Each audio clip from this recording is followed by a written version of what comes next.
Good Tuesday morning, guys. My name is Jerry Miller, and thank you kindly for joining us on the Jerry and Jerry Show. It's a pleasure to connect with you guys through the I Love CVille Network on a show that spotlights the Virginia Sports Hall of Famer, Jerry Hootie Ratcliffe. He's got a power poll on his Twitter account right now that asks the question, who should be the next Virginia men's basketball coach?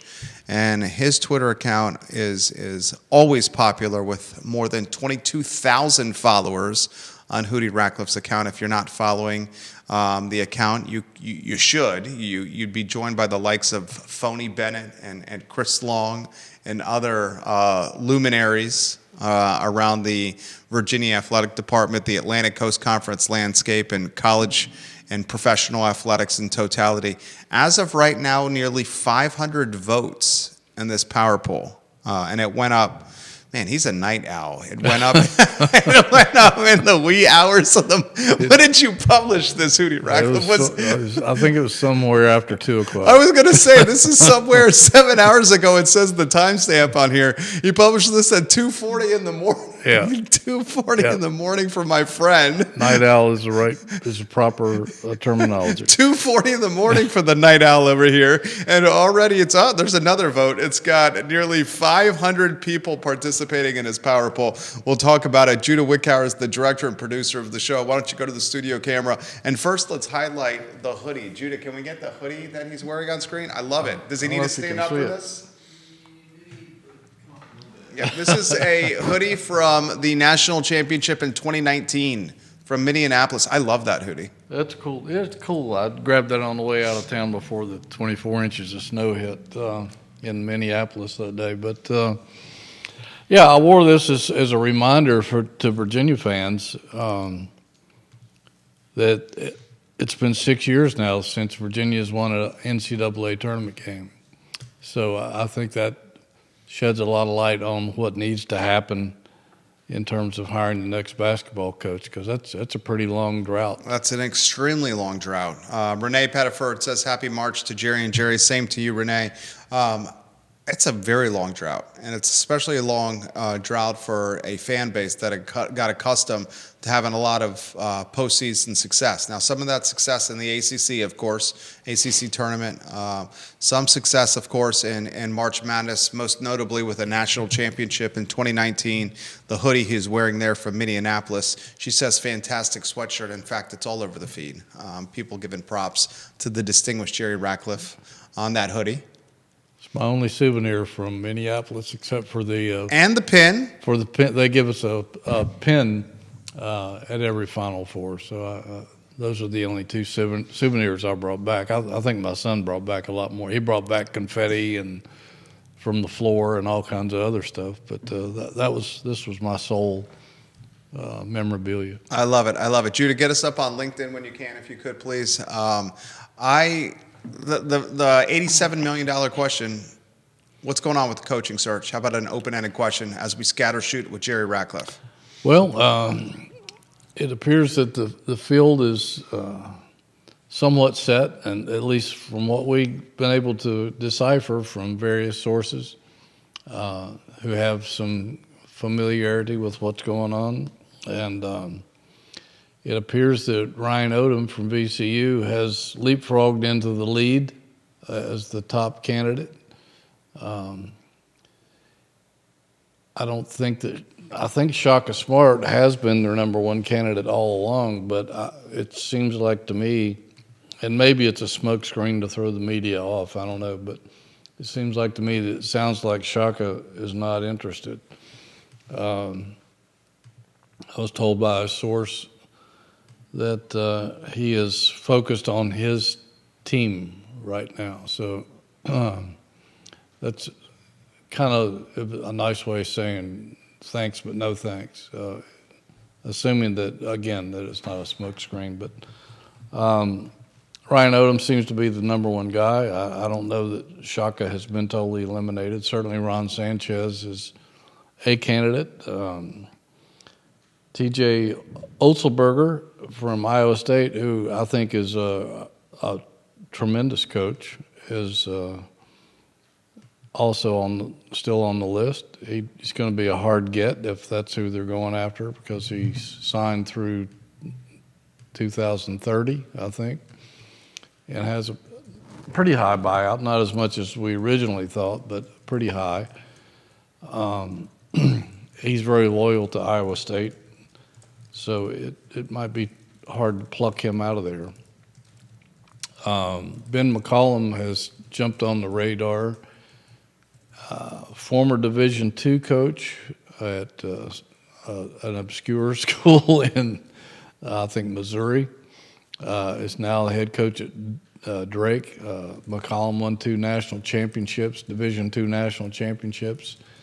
He brought some Division II players with him to Drake, and I think they've already made the NCAA tournament, from what I gather. And so, and then there's Bob Ritchie at Furman, who Virginia fans will remember not so fondly of after ruining their tournament dreams in 2023, I believe. That appears to be the final list. It's a pretty solid list. I mean,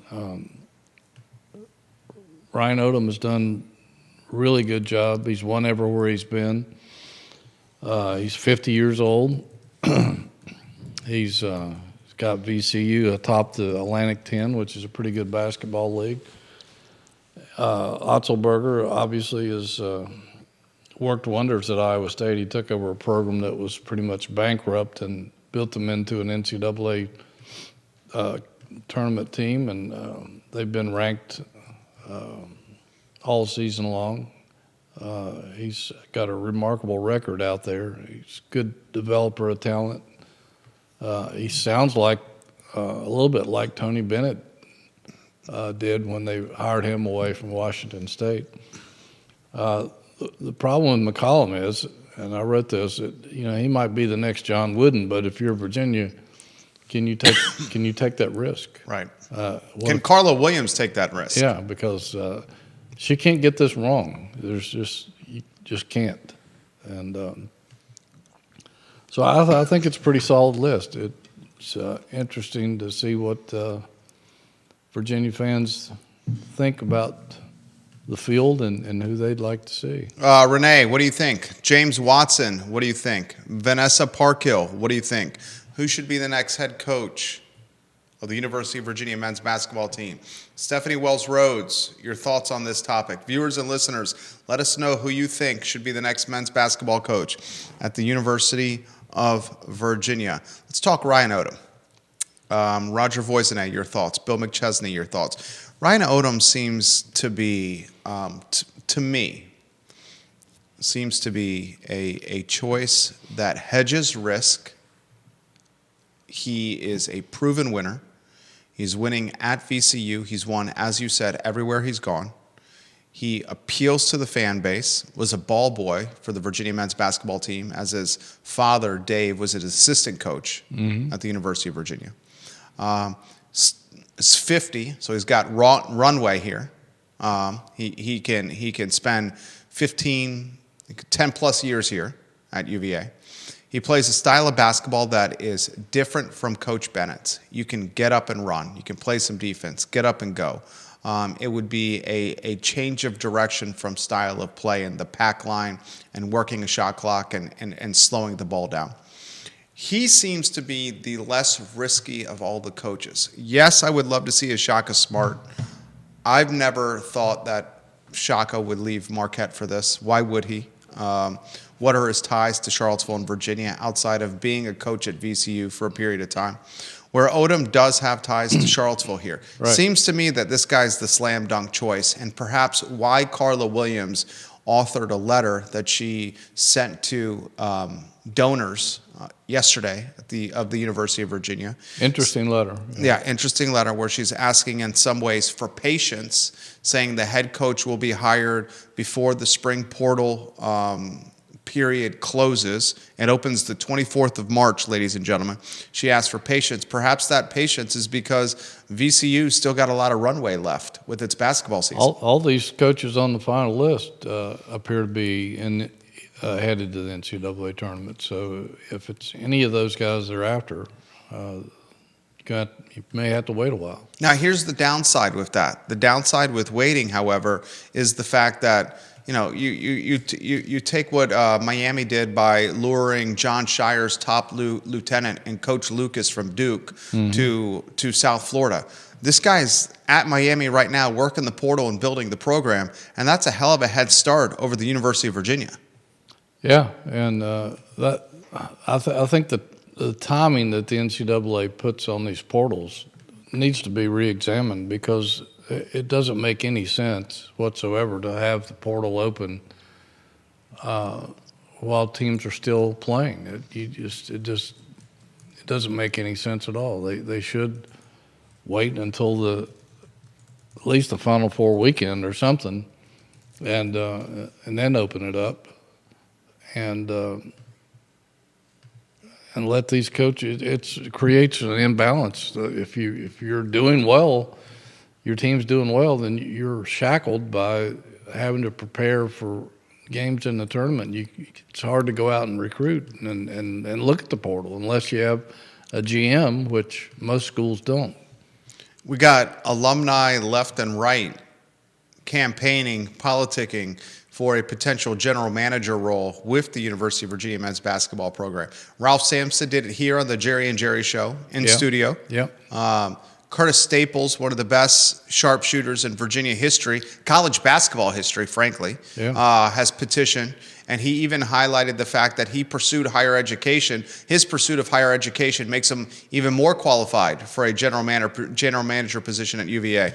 Here, how about an open-ended question for you? Is Virginia going to hire or even create a position for general manager with this team?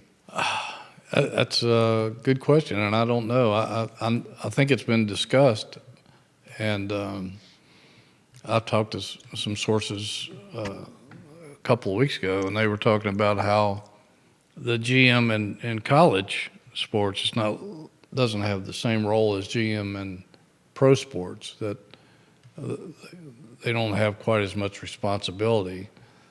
But to have one say for Virginia basketball, they could handle the portal, they could handle NIL and all that stuff while the coach is busy getting his team ready to play. Or if you don't have a coach in place, the GM could fill in and take care of some of that business while they're waiting patiently on the next coach to come in. Curtis Staples called me and asked me if he thought it would be inappropriate to throw his name in the ring, and I said, why not? We don't even know if there is a ring, but why not throw your name in there? He's been going to law school, and he's earned it. He's an incredibly successful high school coach out in I think it's in Tennessee.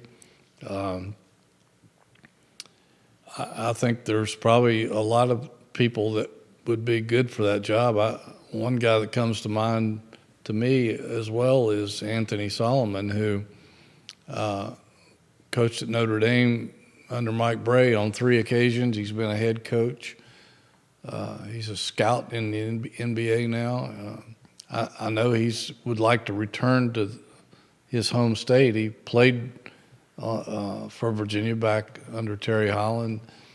I think he would be an excellent choice. So there's a lot of guys that would be really good candidates for that job should they choose to create that position. Marlene Jones watching the program. She has a question for Hootie Ratcliffe. She said, why wouldn't the general manager be for all athletic teams at UVA, all teams? I think it's a good question. It's a good question. I think it's probably would be a bit overwhelming to do it for all teams. I know North Carolina, for instance, has a GM they've hired a GM for football and a different GM for basketball.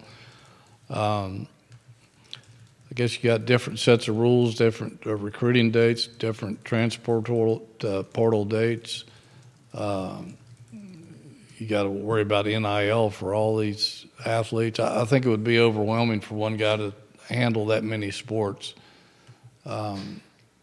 You might be able to get one to handle the Olympic sports, and then one for football and one for basketball. But I I wouldn't want that job to try to be GM for all sports. I think I don't know that you would ever get a day's rest during the year. Calvin Bragg Sr. watching the program. Calvin, thank you for watching the Jerry and Jerry show. William McChesney asked the question, does he expect a general manager for football and basketball?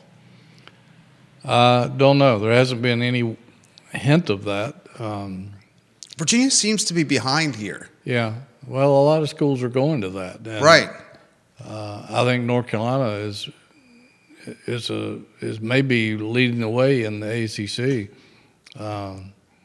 They've shown some serious aspirations of being big time the program, yeah. Not just in the ACC, but taking it national. Hiring Bill Belichick and bringing in a GM for basketball in case things they extended Hubert Davis's contract. But I think they brought the GM in there in case things go sideways, and it would be easier to make a transition or keep the program afloat if it does go sideways. Staples or Sampson? Tough question for you. Or Solomon. Or yeah. They're all three terrific guys, and does it have to be a former player? It doesn't have to be. I mean, at some of these schools, I think they've brought in people that weren't previously affiliated with the school. I think the Carolina ones were. I know the basketball guy was.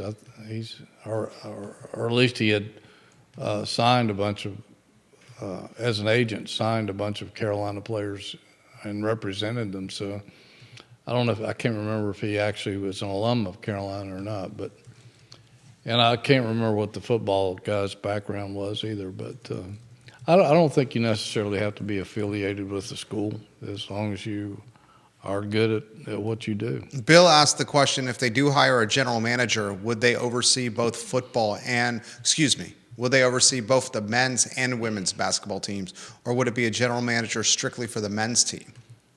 I'm guessing strictly for the men's. I think so too. I'm not sure the women need one at this point.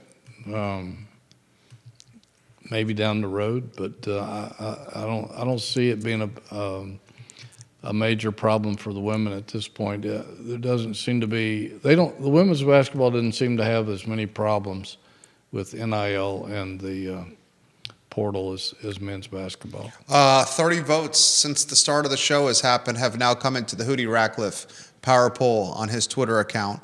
At Jerry Ratcliffe on Twitter or X, guys, and Ryan Odom a convincing lead right now.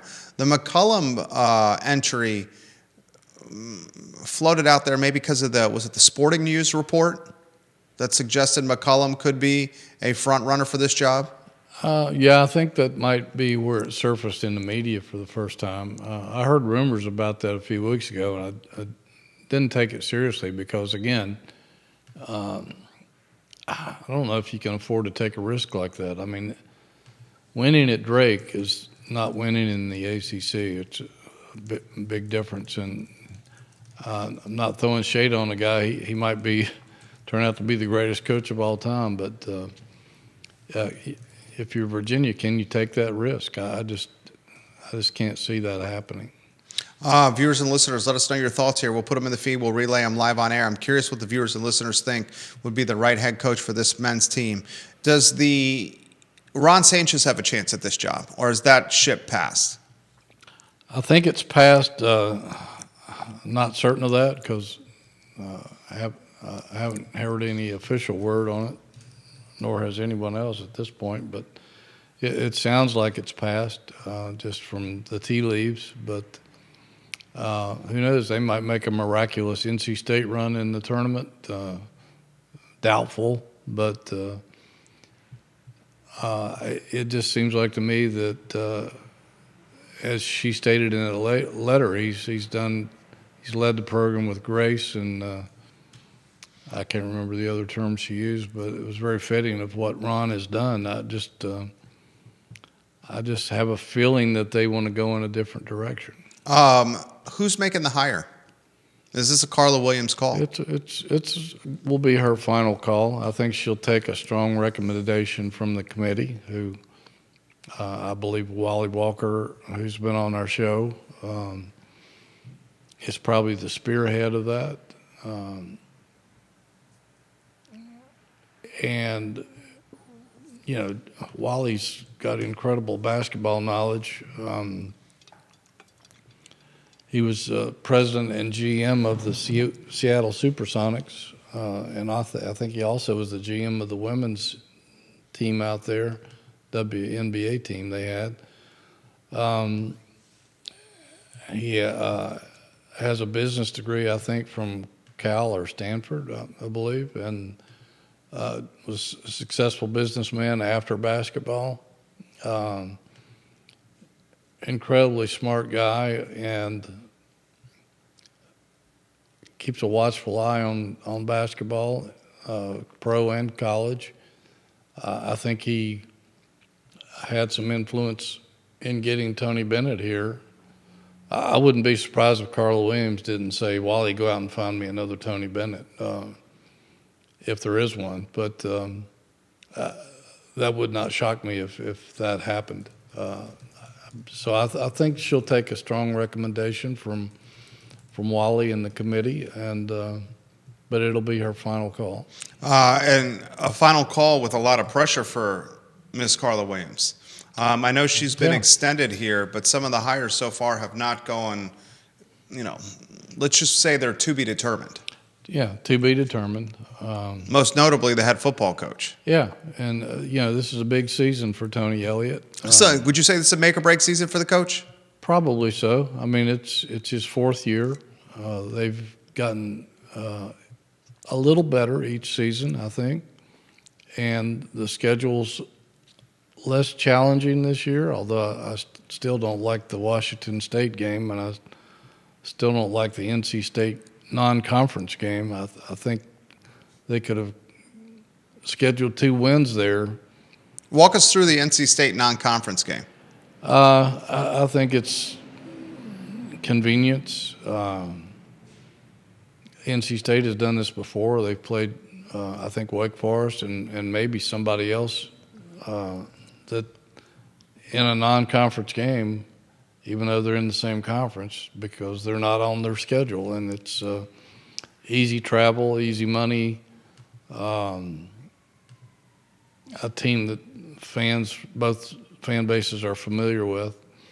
I just don't think it's smart scheduling, because if you're trying to rebuild a program and your schedule is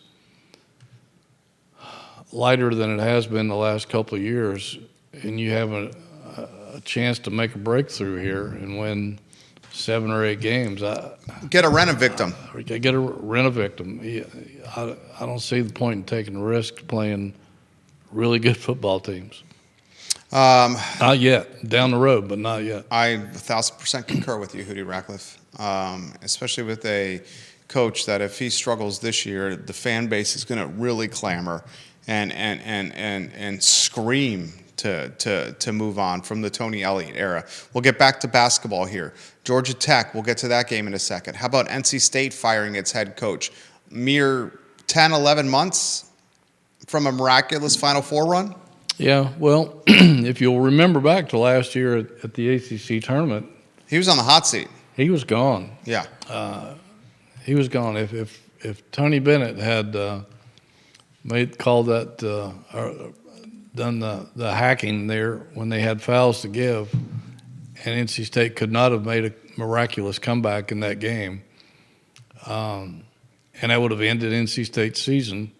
It would not have been a run in the ACC tournament or the NCAA tournament, and Kevin Keatts would have been employed, from what I understand. So that bought him another year, but you could see it coming after things started to go downhill this season. Turnover has been significant in the Atlantic Coast Conference. And Florida State and Miami are the first to fill open positions in very prominent programs. The 2 hires that were made, which was most appealing to you, and what do you make of the turnover we're seeing in the ACC? Well, I like the Miami hire. That's a great hire. The Lucas hiring is spectacular. He's been an assistant for Shire ever since Shire followed Krzyzewski. I think he might have even been on the staff before. I can't remember. But he has strong basketball roots. His father, John Lucas, I believe. And Definitely. Yep. He's a really good recruiter. He's been in a national competitive program.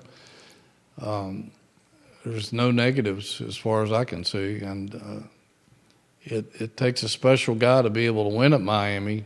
Now that the rules are out the window, I think if you have a good NIL program, you might be able to attract some really good talent in there. I mean, who doesn't like Miami? I mean, the weather and social life is pretty strong, especially for a 18 to 20-year-old guy. Absolutely, absolutely. The ACC guys also in a bit of turnover with what Lenardi's predicting for the big dance. Right now, very limited participation for the Atlantic Coast Conference in March. Lenardi has North Carolina as one of the first teams out of the tournament. He's got Wake Forest out of the tournament. And at this point of the season, now we have the ACC tournament to play, but at this point of the season, only 3 are predicted to dance in March: Duke, Louisville, and Clemson. When's the last time you've seen 3 ACC teams in the big dance? I don't know that that's ever happened that I can recall. I'd have to go back and look. I know there's been a few years where they didn't get as many as they thought they should get in, but they used to get 6, 7, 8. Well, I don't know if they ever got 8. I think they did once, but they used to get 5, 6, 7 pretty regularly. And of course, the conference is down. It's not what it used to be. Don't know what it's going to take to get it back to that level again, except hiring really good coaches and attracting better talent than what's in the league right now. This question comes from Richmond. If you had a pick right now, who is the next head coach at UVA? Hootie. Well, everybody's leaning toward Ryan Odom, and I would not be opposed to that. I know Ryan a little bit. I remember him from when Dave was here. I had an incredible relationship with his father, one of the best guys ever that I've ever met. And I understand Ryan's just like him. I talked to him, interviewed him the day before his UMBC team beat Virginia in that memorable 16-1 upset. And he was talking about his days in Charlottesville and so many memories of U-Haul and being a ball boy in those teams and growing up here. And then I saw him at Terry Holland's memorial over at JPJ a couple of springs ago. And he was, he was just remembering all his great times here and Coach Holland and the association between his dad and Terry, who the fans used to call him Andy and Barney from the Andy Griffith Show because he had the big, tall Southern gentleman and Dave was on the short side like Barney, so a lot of people called him Andy and Barney. But he's won everywhere he's been. He's done a great job at VCU. I think they mopped up the floor with Virginia in a preseason scrimmage this year. He plays a pretty exciting brand of basketball. Absolutely. And my friend Scott German has gone to see them play 3 or 4 times this year, and he's walked away very impressed with that style of basketball. This is an interesting question that's come in the feed here. This is from Southwestern Virginia. What does it say about Virginia, the athletic department, or the search that Shaka Smart is not even considering the job? Well, first, we should also offer some clarity here. This could be a bit of gamesmanship. It could be. With Shaka being kind of not interested in this position. We don't know for certain. Well, if you're a coach and your administration finds out you're looking for another job, there's some heat on you.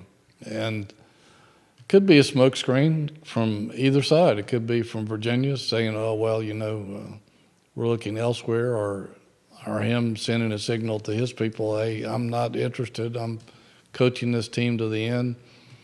Or he could be not interested.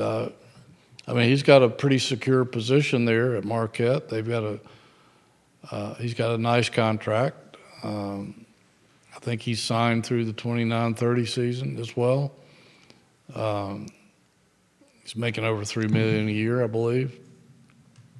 They play in a larger arena than UVA. I was thrown off by that when I Googled it, and they said he played in Al McGuire Arena, which is less than 5,000, but they actually play in another arena. I don't know if it's the Timberwolves Arena. I guess it is.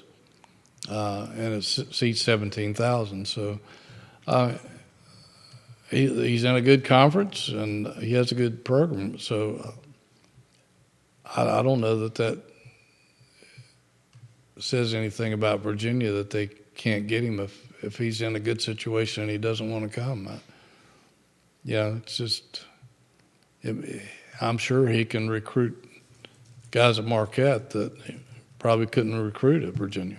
Absolutely, 100%, 100%. Renee asked this question. It's come on the feed from some other folks as well.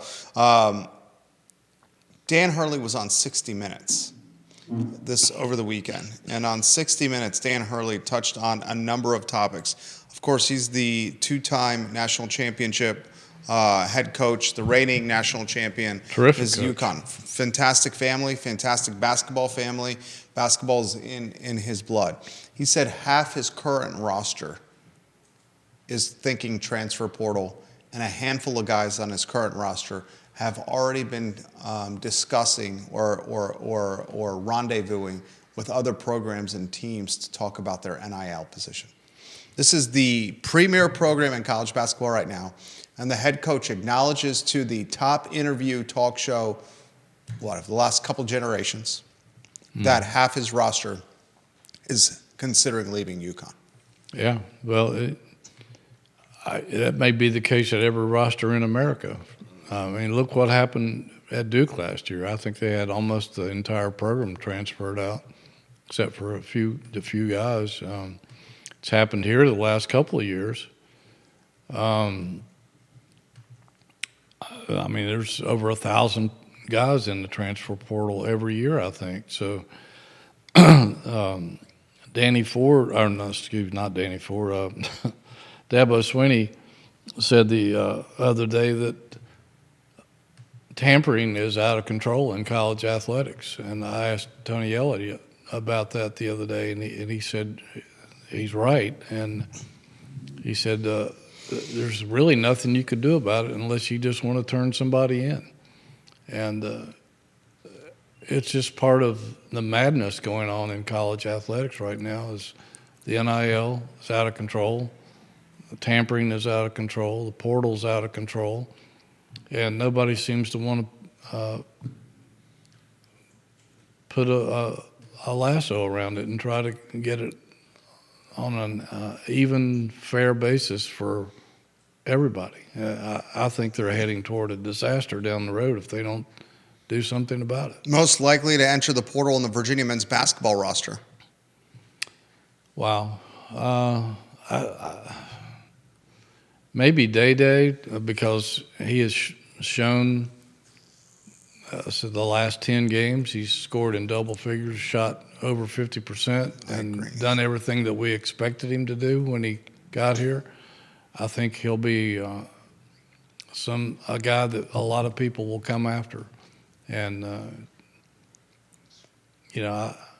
with the coaching situation up in the air, who knows? We could see a massive turnover, or we could see most of these guys stay, because Virginia does have the money now to pay these guys to stay and to go out and get good players.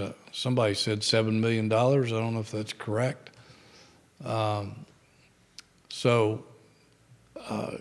who knows? A lot of it may depend on who they bring in here as the next coach. But will they bring him in before it's too late? That's the concern I have here.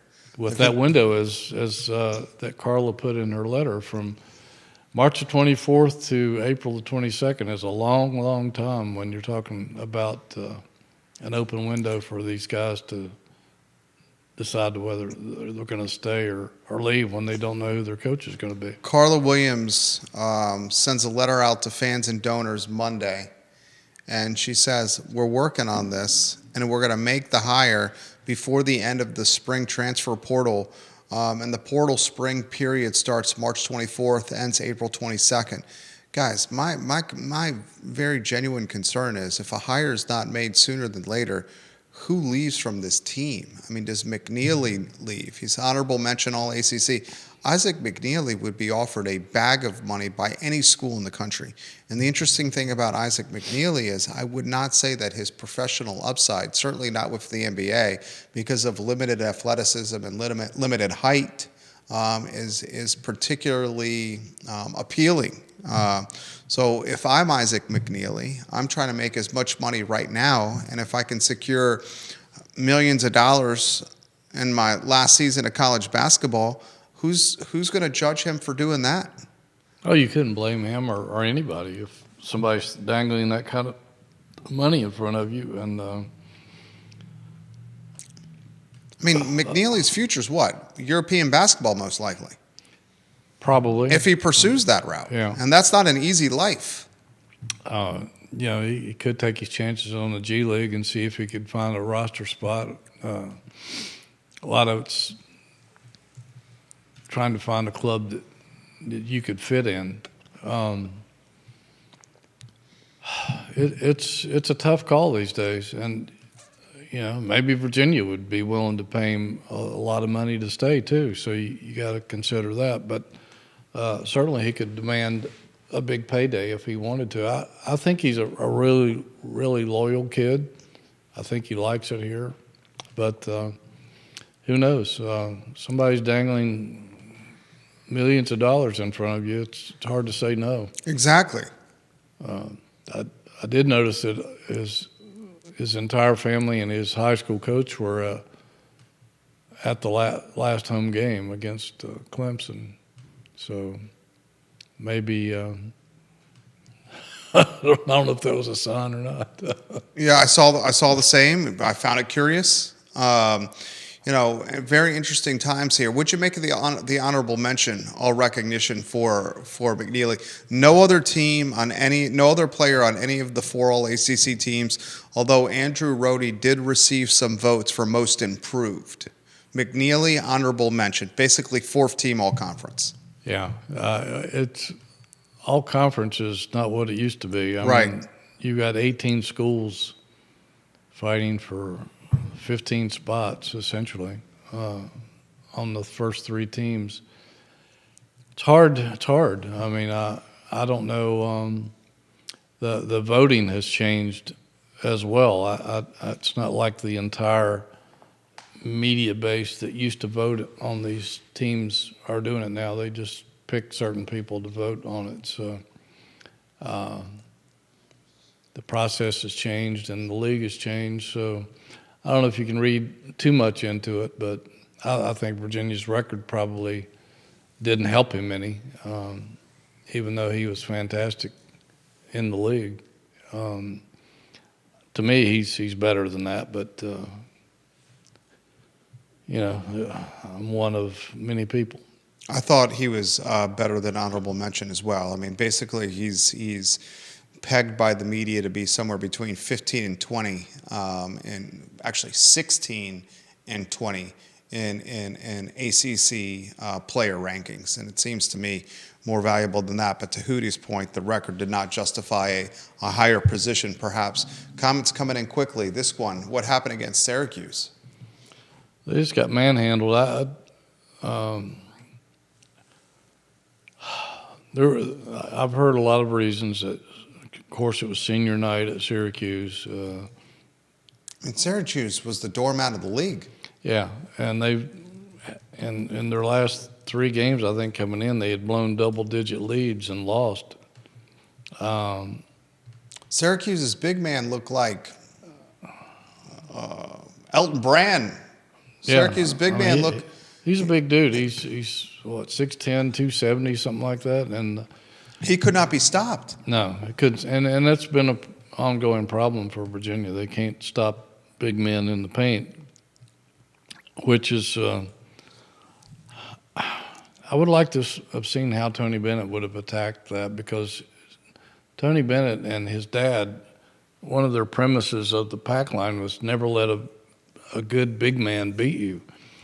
And rarely did that happen during Tony Bennett's era, because they would deny they'd build a wall around that guy essentially and not let him get the ball. And if he did get it, they would double team him to where he couldn't be effective. But that's not happening with this team, and they've paid the price. They've been killed in the post All season long. Yeah. Going back to those early games against Tennessee and Florida, and but so it's just something that they've got to live with. I've heard excuses that the Dome is a tough place to shoot in. Well, yeah, maybe so, but it didn't stop Virginia from winning 6 out of 8 games there before, and finding ways to win. So I just think they weren't that motivated when they took the court, got hammered by an inspired team in the first half, and dug themselves in a hole they couldn't get out of. James Watson, how many more wins would UVA have had with Coach Tony Bennett on the sidelines? I think they would have won a lot of the close games that they lost, because I thought Tony was as good as I've ever seen at making halftime adjustments. And I had a friend say to me after the Clemson game, you look at the season and how the second half has played out and how the team has gotten really hammered in the second half. And that's a point to adjustments or game planning or readjustments in the locker room or lack thereof. Yeah. And it's been a lot. Yeah. Tony was a master of motivating teams, pregame, halftime, during the game. I think he made great adjustments during timeouts. I think he made incredible adjustments at halftime. I don't know how many times during the Tony Bennett era did we see them trail at the half, and some guy was killing them in the first half. Hardly ever heard from that guy the second half, and Virginia would go on and win, sometimes with a cavalanche and sometimes eking it out, but they always seemed to find a way to win. And I think they would have won most or all of the close games that they lost had he been. It says something around. right there, ladies and gentlemen. Georgia Tech. And they'd be in the NCAA tournament probably. You think so? Probably so. Wow. Georgia Tech Wednesday at high noon. Where do you want to start with that one? Well, again, it's like you mentioned earlier. It's which Virginia team shows up. Is it going to be the good Virginia that shoots well, takes care of the basketball, gets strong contributions from 3 or 4 guys, or is it going to be the bad Virginia that can't rebound, turns it over, can't shoot, can't stop anybody in the paint? We don't know. I mean, the good Virginia showed up at home to beat Georgia Tech, and I have to think back. I can't remember if Georgia Tech was favored in that game or not. I kind of think that they might have been. But Virginia kind of manhandled them in that game, and it really wasn't as close a game as people thought it would be. Virginia played well. And I asked Ron Sanchez yesterday, how much cat and mouse there's going to be. Certainly Damon Stoudemire is going to look and see what his team didn't do well against Virginia and what Virginia did well, and try to take that away from him. And I asked Ron if he was going to change much, and he said, no, not at this time of year. You don't really change who you are. You just, and to a degree, yeah, I agree with that. But I think you got to throw Georgia Tech a couple of curveballs, just in case they're have worked to shut down what you did well against them the first time around. This question's come into play, and it's a good one. One thing you guys haven't talked about is the coaching change will yield an exodus of Virginia alumni and Virginia players from the staff as well. Well, I assume that it would. It depends on the coach. A lot of coaches come in and they will want to keep one or two staff members just to keep a Virginia connection and to help them navigate the way Virginia does things, what you can do and what you can't do with the Virginia basketball program. Some coaches will come in and want to bring in their old staff and not keep anyone. So it largely depends on who the coach is and what his philosophy is. You just never really know until the coach comes in and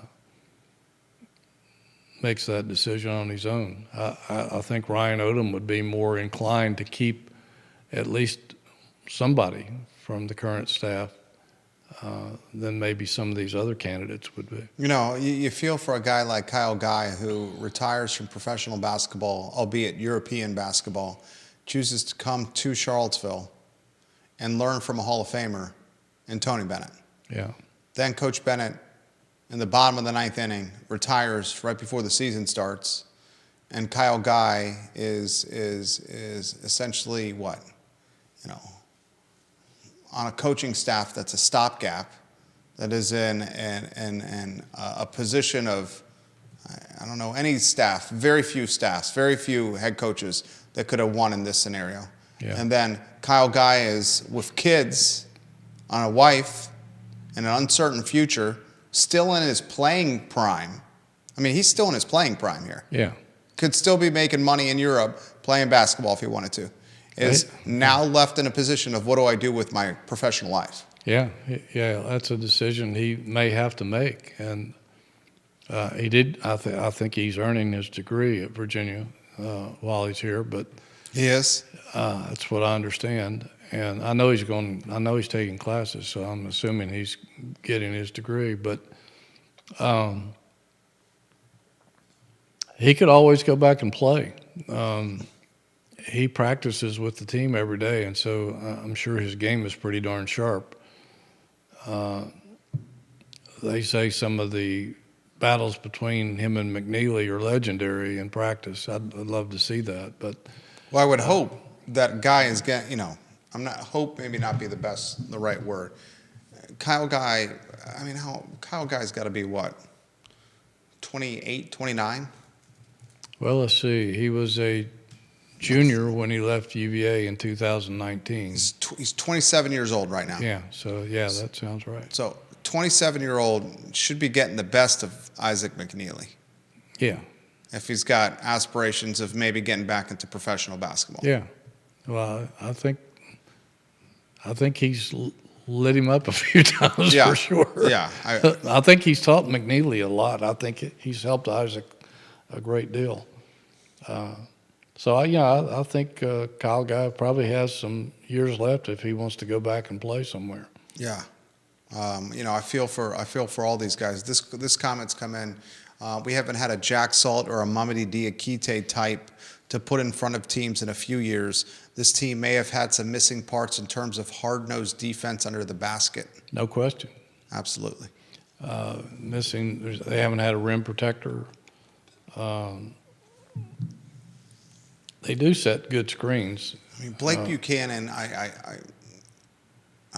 Blake Buchanan has shown some flashes, but for the most part has underachieved. Yeah, I think He just does not have the physicality. His best basketball's ahead of him as it is with Anthony Robinson, I think, and Kofi, even though he's not really a center, but he's a big guy. Saunders, I think they'll be better next year wherever they are, here or somewhere else. And but they need to bring in, if they can, through the portal, a good rim protector, somebody physical. That they've missed a lot of stuff. They don't have a lockdown defender like they had in Beekman or Kie Clark, Malcolm Brogdon, Ryan Dunn. Ryan Dunn is the name I was struggling with, and Akil Mitchell. But they don't have that guy, particularly like Beekman or Dunn, that could play almost any position and shut down whoever's hot. I don't know how many times over the past few years that we've seen that happen, where at halftime Tony Bennett will switch one of those guys onto whoever's hot in the game, and we won't hear from that player again. And they don't have anybody like that, and they need somebody like that, whether you play the pack line or not. This basketball team, guys, is in for a world of uncertainty. And the first step of resolving the uncertainty is figuring out who the head coach is. And Carla Williams has acknowledged or has promised that uncertainty will be the head coaching part or piece will be resolved by the end of the spring portal. So time will tell. I am concerned that we will see some exodus on this team. I'm concerned with Isaac McNeely. I'm concerned with Day-Day Ames, as Hootie Ratcliffe has pointed out. I think Kofi is going to be coveted. A lot of people on the West Coast will probably come after him. Yeah, Kofi's got obvious upside and is playing out of position. I think he's going to be coveted. So let's see what happens. Keys to victory against Georgia Tech. First key to me, Strikes seems to be trying to win that rebounding battle. Yeah, because Georgia Tech doesn't overwhelm you in rebounding either. So they should be able to hang with them on the boards, I believe. But I know I say this often, but I truly believe it, that Virginia has to score. They in the games where they have been beaten soundly and dug themselves into holes and haven't been competitive, they just couldn't score, couldn't shoot, couldn't score. You can't do that. I mean, the defense is what it is, and it's probably not going to be great. It hasn't been great. I don't see why it would be on Wednesday, but they've got to score and hope that they can keep the other team down a little bit and that they can bother the other team enough to where they can outscore them. They just have to flat out score the basketball. Any chance Virginia makes a push like NC State did last year? Well, you got to run into Duke in the next round, so yeah. I'd say I don't probably see not. that happening. Yeah. Have you ever seen a basketball team as good as Duke's in the ACC? Oh yeah. Some of those North Carolina teams. Yeah, Vince some Carter, of the Duke teams. Anton Jameson. Yeah, Duke teams. There's some of the Maryland and Virginia teams. That Lonnie some Baxter, of the Georgia Tech teams. That Lonnie Baxter, Chris Wilcox, Juan Dixon, Steve Blake, Gary Williams team had 5 pros on it. Yeah, and you can go back to some of Lefty's teams. Some of NC State's teams back in that era. Back in those days, everybody was loaded, and guys stayed around for 4 years, and you were facing a quality team almost every night. Duke has been rarely challenged in this league because the league is so down. They got challenged some against North Carolina. Yeah. I'm not throwing shade on the Duke team. They're very good, but you put them in against some of the great teams in this league's history, and I don't think that they're quite as effective as they are because they're just very young. People will find a way to neutralize. Some of those great teams would find ways to neutralize Kneppel and Flagg and and the other guard, whose name escapes me at the moment. But this league doesn't play very good defense right now, and that used to be the staple of a lot of these great teams that they played some hard-nosed defense. If you haven't had a chance to watch Cooper Flagg, you're looking at the ACC Player of the Year, the ACC Defensive Player of the Year, Offensive Player of the Year, the ACC Rookie of the Year, and what a lot of people are saying is the first pick in the upcoming NBA draft. And the interesting thing is there's some scuttlebutt that Cooper Flagg may return to Duke for a second season, depending on which basketball team in the NBA secures the first pick. Yeah. So if he does there not might be some like, places he don't want to play. if he does not like who secures the first pick in the lottery, as the balls bounce a certain way or they don't go a certain way, some folks are saying Flagg's going to come back to Duke for a second year because Duke has that much money to offer him to come back. So we'll follow that. That's the show. What do you got in the hopper on JerryRatcliffe.com? Well, we're going to double down on the coaching search. Keep our poll up there for you guys who want to vote in it. Your poll is on fire right now. Spring football is underway. We'll be writing some about that. All the spring sports are off and running. My son came up with the idea today. He said maybe we ought to have an NCAA tournament pool for the Jerry and Jerry show and run it on your social media and my social media. And I got a couple of my sponsors maybe to offer up a couple of prizes for the winner. So I don't know what you think about that. I think it's we'll a great talk idea. about it. I think that's a great idea. Yeah, I do too. I love any idea like that, Scott Ratcliffe. Love to have you guys join our pool and see what happens.